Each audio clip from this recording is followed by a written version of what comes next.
కాదు, ఈ టైంలో ఎవరైనా ఫోకస్డ్గా లేదా కమిటెడ్గా ఉన్న యాక్టర్స్ ఎవరన్నా ఉన్నారంటే అది మన ప్రభాసే అని రాజమౌళి గారే చాలా సందర్భాల్లో అన్నారు. 2 సంవత్సరాల్లో ఏ రోజు కూడా ఇదేంటి ఇన్ని రోజులు తీస్తున్నారు, ఇలా అయితే నా డేట్స్ ఎలాగా, నా నెక్స్ట్ సినిమా ఎలాగా, ఇది ఎలాగా అని ప్రొడ్యూసర్స్ కానీ నన్ను కానీ ఏ టెన్షన్ పెట్టకుండా షెడ్యూల్, ఇన్ఫ్యాక్ట్ మేము 20 రోజులు తీస్తే 20 రోజులు మీకు ఇది అవ్వదు డార్లింగ్, 4 రోజులు ఏంటి, ఎందుకు కంగారు, మనం తీసి సినిమా ఏంటి బాహుబలి ఇంటర్నేషనల్ లెవెల్ సినిమా అని చెప్పి మాకు ప్రతిసారి మాకు ఎనర్జీ బూస్ట్ ఇచ్చిన ప్రభాస్.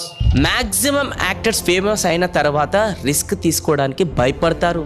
పెద్ద బ్యానర్ ఉంటేనే, బెస్ట్ మ్యూజిక్ డైరెక్టర్స్ ఉంటేనే, ఇలా అందరు బెస్ట్ ఉంటేనే వర్క్ చేస్తారంట. అందులో డైరెక్టర్ని చూసి వర్క్ చేస్తారంట. కానీ ప్రభాస్ దానికి కంప్లీట్ ఆపోజిట్గా థింక్ చేస్తాడు. టాలెంట్ కమ్స్ బిఫోర్ స్టార్డమ్ అని నమ్ముతాడు. So director